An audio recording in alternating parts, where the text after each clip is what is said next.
예, 세상에서 담대하라 내가 세상을 이겨노라 주님 말씀을 가사로 하는 그런 찬양입니다. 귀한 찬양 감사합니다. 하나님은 지금도 구원의 역사를 이루고 계십니다. 오늘 왜 해가 뜬 줄 아십니까? 해가 뜬 이유는 구원받을 자가 구원받으라고. 오늘 왜 주일이 주어진 줄 압니까? 하나님 구원받은 자는 하나님께 예배하라고. 해가 뜨는 이유는 그 두 가지밖에 없습니다. 하나는 구원받으라고. 어제 죽어야 될 사람이 왜 오늘 하루 연장되었을까요? 생명이 오늘 구원받는 기회를 주시는 거예요. 그래서 모든 시간이 하나님의 구원에 초점이 있다. 그렇게 여기면 좋습니다. 그래서 아들의 십자가를 죽게 하심으로 우리에게 죄의 사함을 얻게 하심으로 영원한 죄악의 구둥에서 우리를 건져내신 구원의 축복을 주시고, 이런 죽은 이후에 주님이 무덤에서 부활하심으로 주님이 죽은 게 아니라 살아나셨구나. 옛사람이 십자가에 죽었고 그리스도와 함께 내가 살리심을 받은 새 생명을 가지고 사는구나. 저와 여러분은 죽어야 될 옛사람의 생명이 아니라 영원히 주님과 살아가는 새 생명 가운데 주님이 우리에게 허락하신 줄 믿습니다. 새 생명 가운데 사는 그런 우리에게 성전하신 다음에 주님이 약속하신 대로 성령을 보내셔서 그 성령 하나님이 우리 안에 오시고 교회를 통해서 참 복음을 전하고 온 땅에 복음의 증인이 되리라. 증인으로 살아가시는, 그래서 구원의 은혜를 누리고 그리고 새 생명을 내가 누려가면서 이제는 성령의 인도하심으로 성화되어지고 내게 임한 이 열매가 생명의 복음을 전달하는 이 일이 우리의 살아가는, 그래서 내가 이 구원의 축복을 누리는 것은 하나님이 하시는 그 사역에 나는 누구지요? 동력자입니다. 하나님이 나를 도구로 쓰시고 나는 하나님의 동력자로 살아가는. 그래서 여러분 한번 따라하겠습니다. 나는 구원받은 자고 구원하시는 하나님의 동력자다. 여러분, 동력자면 나는 관심이 어디 있을까요? 하나님이 저 사람을 구원하기로 작정한 게 아닌가? 하나님이 저 사람을 은혜 주기로 준비된 자가 아닌가? 영생 주시기로 택정된 자가 아닌가? 그런 관점으로 사람을 만나고 그런 관점으로 기도가 되고 있으면 하나님이 우리에게 생명의 역사를 이루어 가시는, 그래서 내가 주를 위해 사는 게 아니라 주님이 나를 통해서 일하시는구나. 그래서 나는 누구라고요? 나는 누굽니까? 나는 하나님의 동력자다. 하나님의 동력자로 오늘 하루를 허락하시고 예배 가운데 인도하셨다. 그래서 하나님이 나를 통하여 일하시는데 하나님이 나를 동력자로 함께 하시는, 그래서 주님과 나 사이가 분리된 인생이 아니라 주님과 내 사이가 하나 된 인생으로 주님이 나를 동력자로 쓰신다. 이 사실을 우리 깨닫는 게 참 매 순간 은혜가 필요하지요.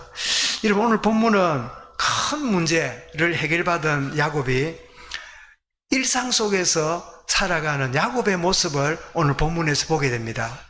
그래서 제가 말씀을 준비해놓고 제목을 두고 기도하는 속에 참된 신앙은 특별한 데 드러나기도 하지만 일상생활에서 드러나는 거다. 한번 따라하겠습니다. 참된 신앙은 일상에서 드러납니다. 대단한 일, 큰 일이 아니라 일상생활에서 조그마한 순간순간에 일상생활 속에서 믿음의 참된 고백이 드러나는 것을 보게 되는데, 리브가의 유모가 죽게 되고 장사를 치르게 되고요. 그리고 다시 임하신 하나님의 은혜가 그에게 약속을 주시는 그 내용은 본문인데, 드보라가 죽습니다. 이 드보라가 누구냐니까 리브가의 유모입니다. 여러분, 리브가가 누구지요? 리브가는 야곱의 어머니입니다. 어머니 리브가가 형 에서하고 자기를 낳았잖아요. 그죠? 그런데 흥미로운 일은 성경을 보면요, 리브가가 어떻게 죽었는가는 없어요. 리브가를 장례 치렀다는 그런 내용이 없어요. 그런데 리브가를 키워줬던 유모가 죽었다는 내용을 성경에 기록해요. 그 궁금하고 신기 안 합니까? 왜 이걸 기록했을까? 저도 말씀 읽으면서 문득 이 드보라가 있는데 드보라의 이름은 딱 두 번 나옵니다. 한 번 어디 나옵니까? 사사시대에 여선지가 드보라예요. 그런데 또 한 명의 드보라는 리브가의 유모가 바로 드보라다. 그 야곱의 그 어머니 리브가의 이제 유모인데, 리브가 유모니까 어머니 리브가가 어릴 때부터 키웠단 말이잖아요. 유모란 말이 뭡니까? 그 한문으로 그 어머니 젖을 먹이는 역할을 한다 했으니까, 어머니가 태어날 때부터 이 옆에서 도와줬던 사람이 유모잖아요. 그러면 야곱에게는 무슨 뻘입니까? 어머니의 유모니까 야곱에게는 무슨 뻘이지요? 할머니 뻘이겠지요. 그래서 야곱은 사라가 죽은 다음에 리브가가 할머니같이 자기를 키워주는, 야곱에게는 할머니 같은 존재예요. 리브가가 친정을 떠나올 때 창세기 24장 59절에 보니까 리브가가 이제 떠나올 때 친정에서 그 삼촌 오빠 라반이 리브가에게 유모를 붙여서, 너가 어릴 때부터 리브가를 키웠으니까 리브가가 시집을 가도 네가 가서 잘 돌봐주어라. 또 친정 어머니처럼 역할을 했겠지요. 그리고 리브가가 그 먼 곳인데도 네가 따라가겠느냐 이렇게 물었을 때 리브가가 생각 좀 해볼게요. 우리 습관처럼 기도 좀 해볼게요. 우리가 보통 보면 하기 싫을 때 하는 말이 뭐죠? 기도해볼게요. 이런 식으로 비껴나가는 경우들이 많잖아요. 그런데 리브가가 그 말을 듣고 나서 뭐라고요? 예, 가겠나이다. 예, 가겠습니다. 이렇게 말할 때는 제가 말씀을 하는 중에 유모의 역할이 있지 않았을까? 여러분, 어머니는 자기를 키울 때 엄하게 키우잖아요. 자식을 키울 때 부모는 엄하게 키우고 지적하게 키우잖아요. 근데 유모나 이 조부모님들은 그 손자를 어떻게 키웁니까? 굉장히 받아주잖아요. 그러니까 유모였던 리브가가 드보라가 리브가가 시집을 간다고 할 때 리브가가 유모에게 물었지 않았을까? 리브가 당신은 어머니가 아니지만 내가 어릴 때부터 나를 키웠는데 아브라함의 그 며느리를 구한다는데 나를 오라고 하는데 어떻게 할까요? 물었을 때 유모 리브가가 예, 가세요. 역할을 했지 않았을까? 그런 짐작을, 성경에는 없는 말이에요. 그런데 정황상 보니까 그런 어떤 분위기가 있을 것 같아요. 여러분, 어떤 일을 결정할 때 어머니는 엄한데 여러분 주변의 이모가 여러분을 잘 도와주었다면 무슨 어려움이 있을 때 부모님하고 이야기도 하지만 자, 나를 잘 도와주는 이모하고 이야기할 수 있잖아요. 그렇지요? 이모에게 이모 이렇다는데 어떻게 하면 좋아? 그래 물어보면 그러면 그 이모가 자기 조카에게 뭐라고요? 이야기를 해주잖아요. 그리고 이 드보라는 리브가의 유모면서 리브가가 이 시집을 오고 시집 온 다음에도 그를 잘 돌봐주었던 그런 사람인 것을 우리가 짐작할 수 있습니다. 그런데 이 리브가의 유모가 드보라가 죽게 되니까 야곱이 베델에 있는 상수리 나무 밑에다가 장사를 지냅니다. 지내는데 거기 장소 이름 뭐라고 불렀냐니까 알론 바굿이라. 알론 바굿이란 말은 통곡, 눈물, 슬픔 이란 뜻입니다. 그러면 생각해 보십시오. 이 드보라가 누구지요? 어머니의 유모예요. 야곱하고는 뭐지요? 야곱하고는 아무 관계 없어요. 어머니의 유모로 그냥 시집 따라와서 돌봐줬는데, 근데 야곱에게는 어떤 역할을 했다고요? 야곱에게는 할머니와 같은 그런 역할을 하고 있었지요. 그런데 어머니를 돌봐줬던 이 유모가 죽었을 때 야곱이 장사를 치르고 거기에다가 통곡의 장소라고 이름을 붙이는 거 보니까 온 집안이 참 하인이었고 하나 여종이었지만 이 슬픔을 기억하면서 알론 바굿이라 하는 이름으로 그 지역 이름을 짓습니다. 그래서 그 지역을 성화를 그리는 화가가 그림을 그려서 우리 주보에 나와 있는 대로 이게 보시면 이게 바로 상수리 나무입니다. 상수리 나무가 우리나라에도 저리 큰 게 있는지 모르겠는데 상수리 나무가 크게 되어 있지요.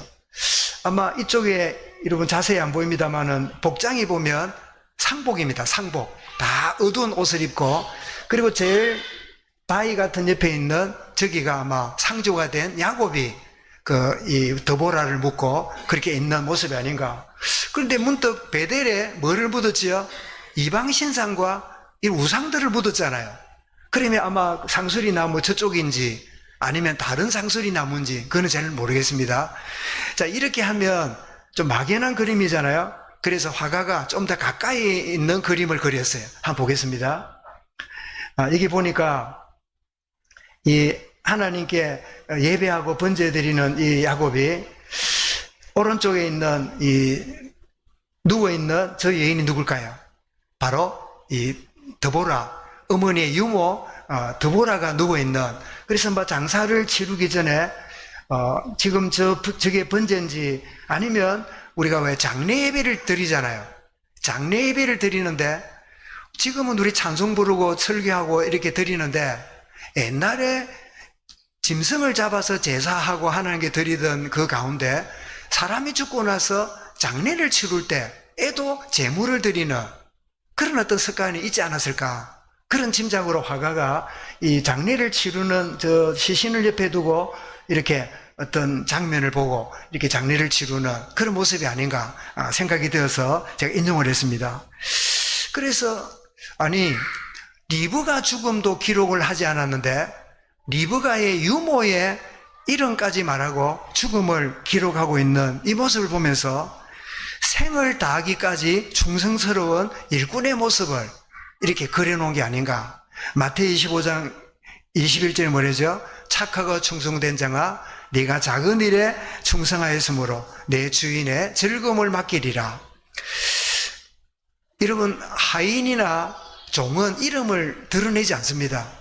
아브라함의 종 혹은 뭐 심부름 끊을 때 좀처럼 이름을 드러내지 않는데 이름을 드러내는 거 보니까 이 리브가의 유모가 굉장히 소중한 역할을 하게 되면서 우리가 얻는 교훈이 뭐냐? 오랜 세월을 함께한 드보라, 이 사실은 여종이죠. 이 여종의 죽음을 존중하는 모습을 보여주면서 저는 문득 고린도서 6장 9절 10절이 기억이 났습니다. 9절 10절이 뭐죠? 무명한 자 같으나 유명한 자요, 죽은 자 같으나 보라 우리가 살아있고, 징계를 받는 자 같으나 죽임을 당하지 아니하고, 근심하는 자 같으나 항상 기뻐하고, 가난한 자 같으나 많은 사람을 부유하게 하고, 아무것도 없는 자 같으나 모든 것을 가진 자로다. 참 볼품없는 한 인간임에도 불구하고 성경은 그 작아 보이는 걸 기록함으로 우리에게 뛰어나야, 유명해야, 대단해야 하나님께 쓰임받는 자가 아니라 유모지만 자기 일을 생명 다하기까지 감당할 때 하나님은 귀중하게 보시는구나. 사랑하는 성도 여러분, 여러분이 어떤 존재인지, 내가 어떤 인물인지, 내가 누구에게 얼마나 인정받는지 그런 데 여러분 관심을 쓴다면 여러분 그 관심은 좋은 일이 아닙니다. 내 삶에 신실하게 살아가는 가운데 하나님 보실 때, 여러분 드보라 이 리브가의 유모같이 사는 인생일지라도 내 삶에 생명 다하기까지 그 일을 감당해 가면 착하고 충성된 종이라 이렇게 불러주시는 거예요. 나는 누굽니까? 대단한 존재, 뛰어난 존재, 인정받는 존재, 가는 데마다 큰 박수 받는 존재가 아닐지라도 하나님이 나를 충성된 자라 불러주신다면 그 인생은 뭐죠? 축복된 인생이에요. 그래서 작아 보이는 이 기록이 오늘을 살아가는 우리에게 나는 왜 성공을 해야 되는데, 나는 더 잘 돼야 되는데, 내가 더 높아져야 되는데, 내가 더 인정받아야 되는데 하는 거기로부터 아니다. 내가 작은 일일지라도 충성되게 내 역할을 감당하는 것이 하나님 인정하시는 일이다. 이 교훈을 우리에게 받게 됩니다. 그런 이후에 이제 야곱의 생애를, 일상생활을 이제 그려주는데요. 바단 아람에서 가나안으로 베델로 야곱이 돌아왔다. 바단 아람이 어딥니까? 예삼촌이 있는 하란 땅이지요. 그래서 야곱의 그동안의 거를 정리하면서 바단 아람에 야곱이 20년 동안 하란에 있다가 이리로 돌아왔다. 그걸 다시 한번 정리하는 셈입니다. 자, 가나안 땅 베델로 돌아온 이 야곱에게 하나님께서 거듭 다시 야곱에게 나타나서 말씀과 약속을 주십니다. 그 약속을 주시는데 그것이 야곱에게 주신 축복인데요. 그 축복이 무엇을 주겠다 이전에 제일 큰 축복이 뭐냐? 야곱이 이스라엘로 바뀌는 축복이에요. 사랑하는 여러분, 뭐가 축복이라 생각합니까? 여러분이 가장 큰 응답이 뭐라 생각합니까? 야곱이 이스라엘로 바뀌는 게 최고응답이에요. 야곱 같은 우리 인생이 이스라엘의 인생으로 바뀌는 것이 최고의 인생 성공입니다. 근데 우리는 나는 됐고 내 하는 일만 잘 되면, 내가 바라는 대로만 되면, 내가 원하는 게 이루어지면 내가 좋겠다. 거기에 우리의 관심이 늘 몰려 있어요. 그러나 하나님은 너가 바뀌는 것이 응답이다. 너가 새롭게 되는 것이 하나님의 은혜다. 그래서 우리는 늘 일 중심으로 사는데 하나님은 일을 바라보는 우리를 변화시키고 우리를 새롭게 하시는 이 은혜를 누리는 것이 최고의 응답이에요. 그래서 여러분, 하나님이 우리를 바꿔가시는 방법이 지난주가 뭐라고 들었습니까? 문제라 그랬지요. 문제를 주심으로 그 문제 때문에 힘들어하고 문제 때문에 아파하고 문제 때문에 막 너무 힘든 시간을 보내는데 지나고 보니까 문제의 해결이 먼저 됩니까? 내가 먼저 바뀝니까? 내가 문제 앞에서 내가 바뀌어요. 관점이 바뀝니다. 나의 가치관이 바뀝니다. 나의 신념이 바뀝니다. 내 가지고 있는 기준과 내 가지고 있는 이런 것들이 바뀌는 것이 문제를 통한 첫 번째 응답이에요. 여러분, 문제를 만나서 그 문제에 대한 내가 안 바뀌면 계속 하나님 문제 주십니다. 왜요? 문제 해결받는 기도하라고요? 아니요. 문제 앞에서 내가 바뀌라고. 그 문제 앞에서 나의 내면이 드러나서 나를 새롭게 만드시는 재창조의 방법이 뭐냐? 문제 주시는 거예요. 그 문제가 나를 바꾸시는 하나님의 은혜가 있다는 사실이 깨달아지면 그 다음부터는 문제가 문제로 안 보입니다. 내가 안 바뀌면요, 끊임없는 문제는 계속 문제로 보여요. 또 문제네. 왜 나는 문제 해결이 안 될까?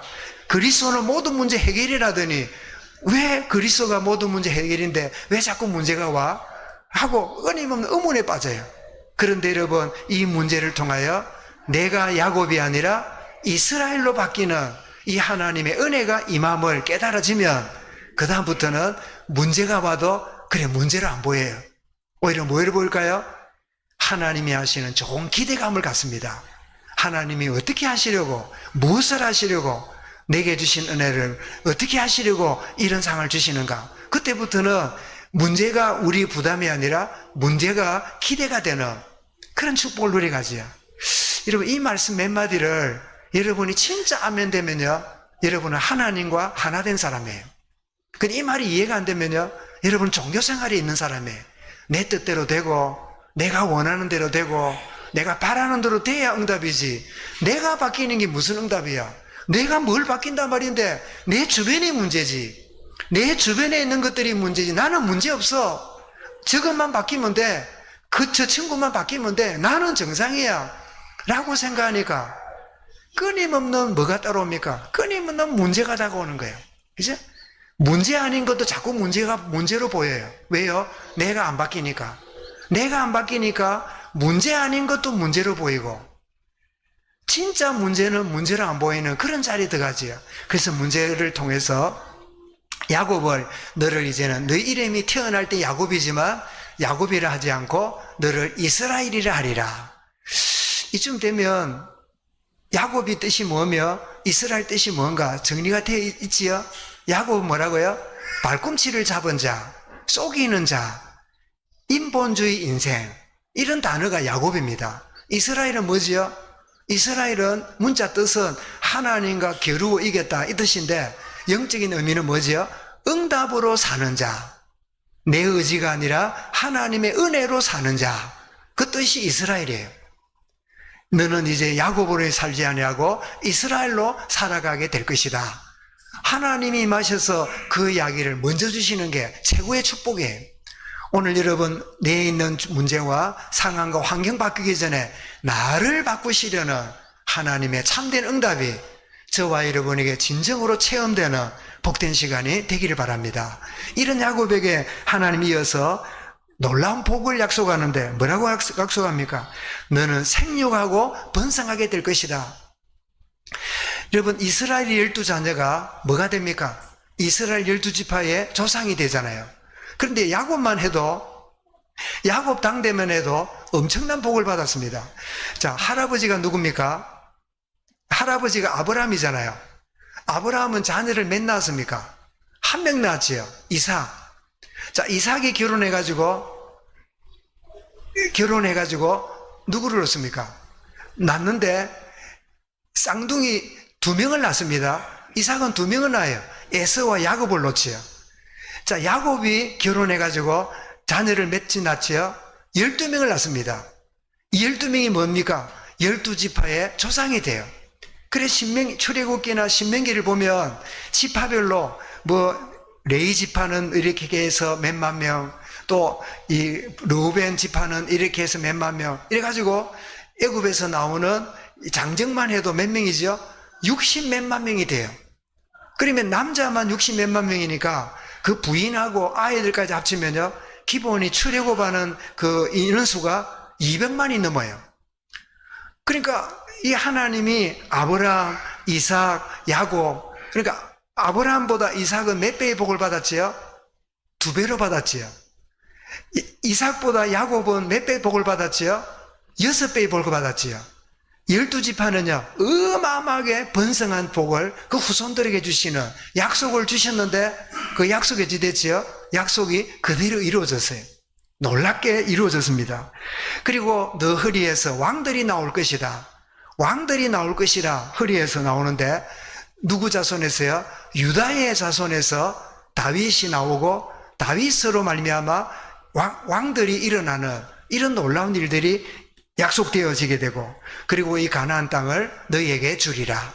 자손들, 지도자들, 또 모든 살아가는 이 현장을 하나님이 그 야곱에게 다 축복에 미리 약속을 주시는데, 그 약속이 이루어지는 게 뭐지요? 그게 창세기, 출애굽기, 레위기, 민수기, 신명기 쭉 연결되는 것이 야곱에게 주신 이 하나님의 언약이 그대로 이루어지는 사실을 성경이 기록하고 있는 거예요. 그 가운데 누가 오시죠?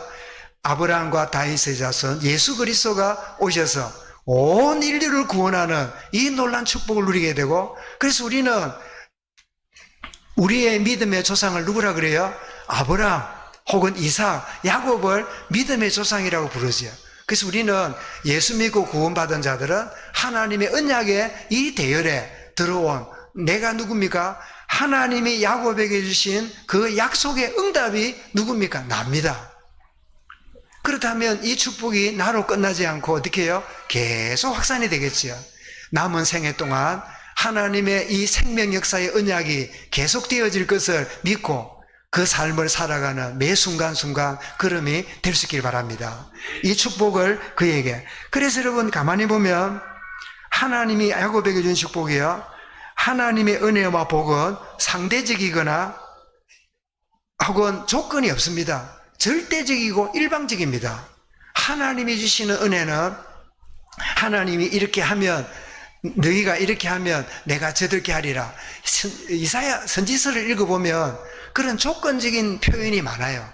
그래서 이렇게 해야 하나님이 이렇게 주시는구나, 저렇게 하면 안 오는구나, 그렇게 얘기지만 더 근원적인 것은 하나님의 본심이 뭐라고요?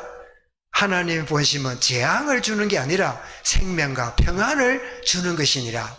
이게 하나님과의 생명관계에서 나오는 하나님 본심이지요. 그래서 하나님이 야곱이 얼마나 인정받고 얼마나 야곱이 하나님께 공로를 세우는가, 그 상관없이 일방적으로 주시는. 그래서 출애굽기 33장 19절에 보면 나는 은혜 베풀 자에게 은혜를 베풀고, 그다음에 뭐라고요? 긍휼을 베풀 자에게 긍휼을 베푸느니라. 하나님 일방적 은혜입니다. 사랑하는 여러분,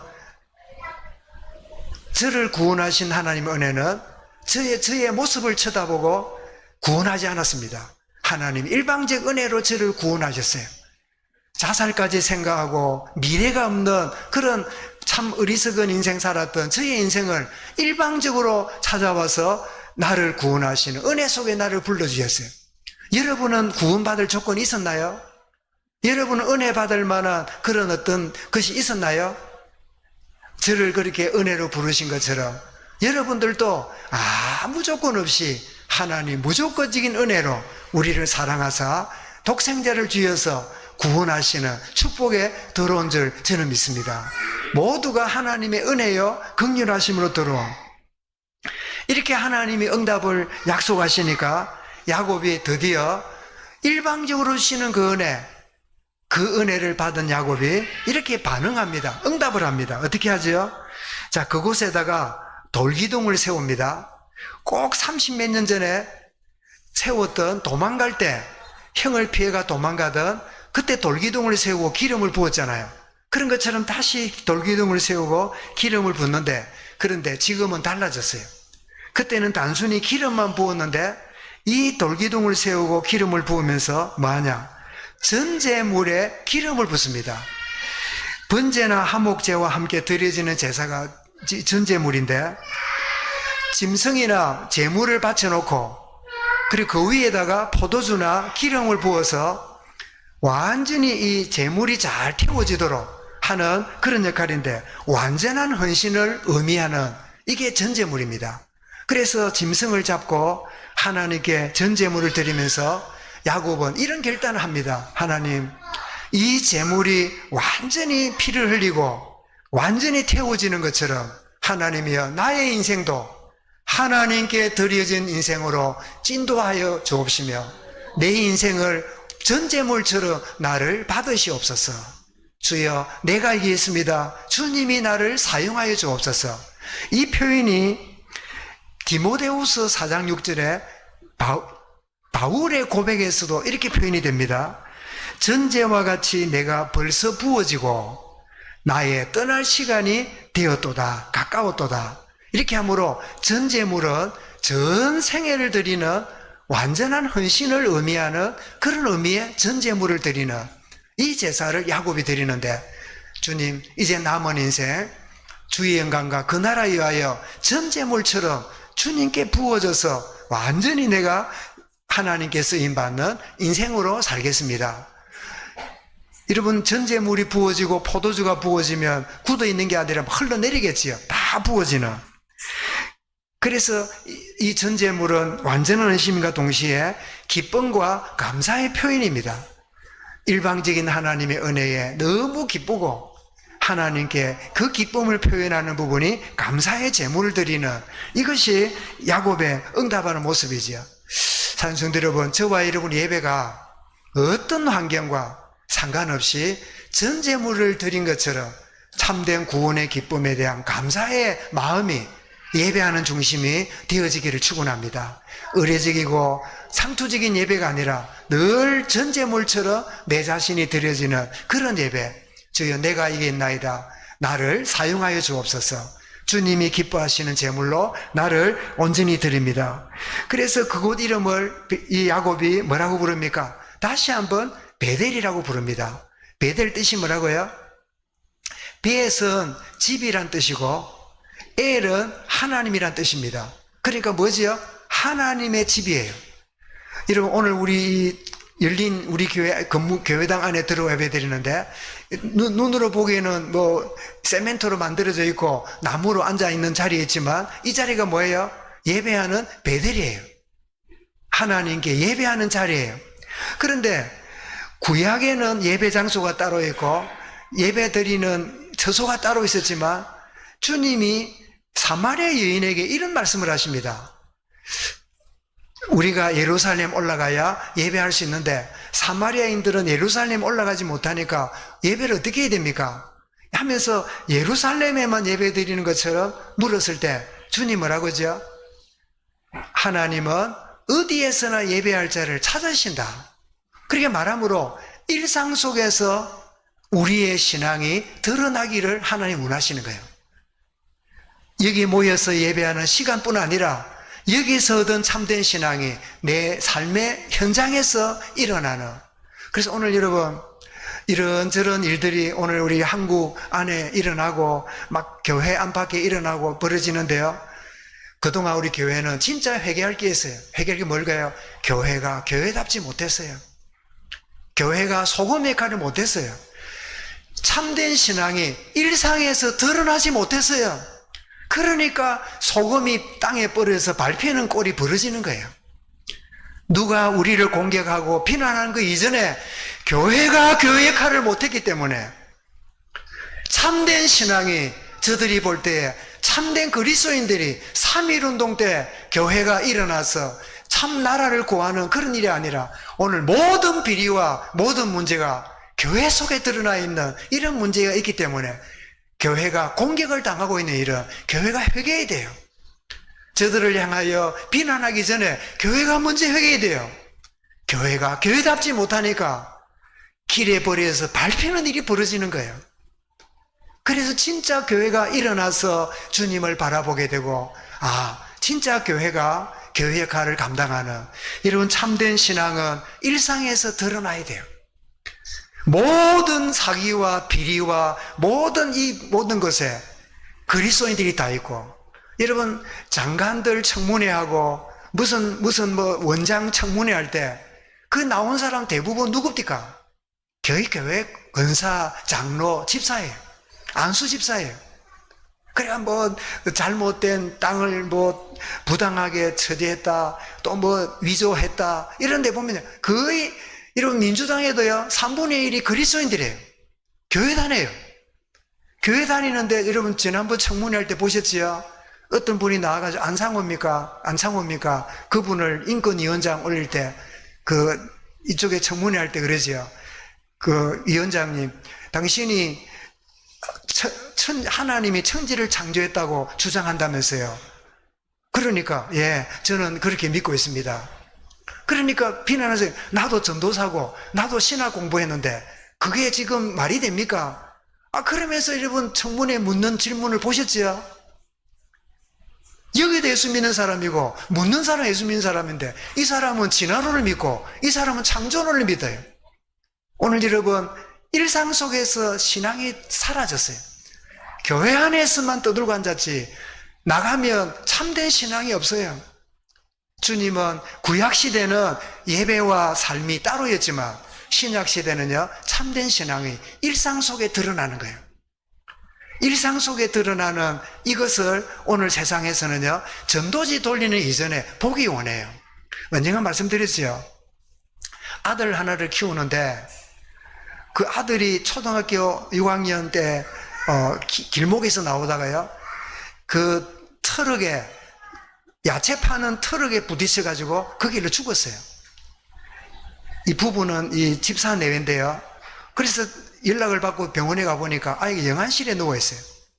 그런데 보니까 차 치었던 그 운전기사는요 막 울면서 잘못했다고, 내가 이 손님 쳐다보다가 골목에 뛰어나온 아이를 못 보고 치어 주겠다고 정말 미안하다고 그러고 있네요. 그래서 보니까 이 사람도 보니까 아이를 키우고 있고 그런데, 그래서 두 부부가 교회 가서 기도하고 그러다가 어떤 결단을 했냐니까 그 구속되어 있는 운전기사를 찾아가서, 운전기사님, 우리 아이 하나 키우려고 적금도 넣고 유학 가려고 적금도 넣고 키우는데 이 아이가 죽고 나니까 적금을 쓸 일이 없습니다.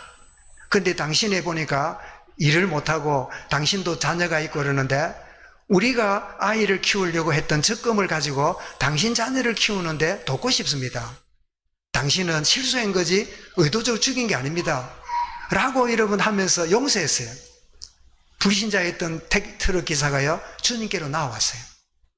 오늘 불신자들은요 참된 신앙이 일상에서 드러나는 걸 보고 싶어요. 행동 잘해라 그 말이 아닙니다. 참된 신앙은요 내가 억울한 일에서도 드러나는 거예요. 원통한 일에서도 드러나는 겁니다. 여러분 참된 빛은요 아무리 어둠이 가리고 아무리 덮어도요 빛은 사라지지 않습니다. 참된 신앙은 일상에서 드러나는 것이다. 말씀 제목을 오늘 여러분 작아 보이는 이 유모의 죽음, 또 예배 가운데 전제물을 드리는 이런 모든 것들. 그래서 여러분, 결론이 오늘 예배 후에 나의 일상은 어떠한가? 세 종류로 드러납니다. 첫 번째로는 어떻게 드러나냐? 세상에서 예배는 예배고 세상 속에서 불신자처럼 생활하며 삽니다. 그래서 요한일서 2장에서 이렇게 말씀하죠. 오늘 읽어볼까요? 읽어보겠습니다. 시작. 이 세상이나 세상에 있는 것들을 사랑하지 말라. 누구든지 세상을 사랑하면 아버지의 사랑이 그 안에 있지 아니하니. 16절입니다. 이는 세상에 있는 모든 것이 육신의 정욕과 안목의 정욕과 이생의 자랑이니 다 아버지께로부터 온 것이 아니요 세상으로부터 온 것이라. 예배는 드리지만 여전히 세상적인 삶을 살아가는 그런 가운데 있지 않는가? 두 번째입니다. 늘 신앙했지만은 늘 시험에 들고 갈등 속에 삽니다. 이런 야고보서 1장 13절부터 15절 왜 갈등이 많은가? 이유를 한번 보겠습니다. 13절부터 읽어보겠습니다. 시작. 사람이 시험을 받을 때에 내가 하나님께 시험을 받는다 하지 말지니 하나님은 악에게 시험을 받지도 아니하시고 친히 아무도 시험하지 아니하시느니라. 오직 각 사람이 시험을 받는 것은 자기 욕심에 끌려 미혹됨이니 욕심이 잉태한 적 죄를 낳고 죄를 장성한 적 사망을 낳느니라. 불신자처럼은 아니라도 늘 문제 속에서 살아가는데 대부분이 뭐죠? 대부분이 탐욕 때문에. 세 번째입니다. 예배 후의 나의 일상이 어떤 가운데 있는가? 또 한 부류가 있는데요.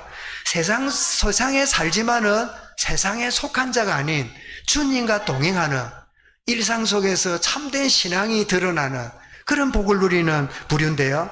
이런 창세기 5장 22절 잘하는 말씀이죠. 한번 읽어보겠습니다. 시작. 무두셀라를 낳은 후 300년을 하나님과 동행하며 자녀들을 낳으시며, 누구 말할까요? 에녹이죠. 24절 읽어보겠습니다. 에녹이 하나님과 동행하더니 하나님이 그를 데려가심으로 세상에 있지 아니하였더라. 여러분, 에녹이 하나님과 300년간 동행했는데 성경에 보니까 하나님과 동행했다 보니까 어디 기도원이나 다 생활 안 하고 어디 아주 좋은 환경에 사는 줄 아는데 300년 동안 하나님과 동행하며 자녀를 낳았으며, 이 말이 뭡니까? 일상생활을 했다 그 말이에요. 가정생활을 했단 말이죠. 애 키우는데 고민하고 걱정하고 갈등하고 그래 지냈단 말이죠. 그런데 뭐죠? 그의 삶은 하나님과 동행한 삶이었어요. 정말 여러분, 참된 신앙은 일상에서 드러난다는데 나는 일상 속에서 불신자처럼 살지는 않는가? 다 갈등에 빠져서 살고 있지는 않는가?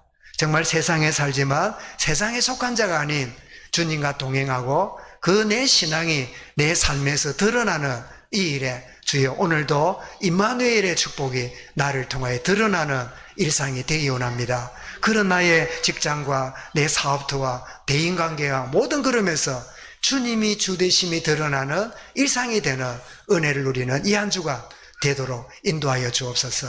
이런 승리하는 이 한 주간 되기를 주의 이름으로 축원합니다. 주님 감사합니다. 큰 일을 만나고 대단한 일을 만날 때 신앙이 드러남과 동시에 일상 속에서도 하나님의 참 신앙인으로, 참 영의 사람으로, 믿음의 사람으로 드러나는 이 비밀을 온전히 알고만 있지 아니하고 사실화되며 구체화되며 참 삶 속에 드러나는 축복을 누리감으로 맛을 잃어버린 분인 같은 소금이 되어버린 이 한국교회가 오늘 그리스도인들이 참들이 새롭게 회복하며 근원을 회복하며 진정으로 일상 속에서 참된 신앙이 드러나는, 삶으로 드러나는 참된 축복 역사를 누려가는 우리로부터 시작된 은혜를 누리게만 하여 주옵소서. 예수 그리스도 이름으로 기도드리옵나이다. 아멘.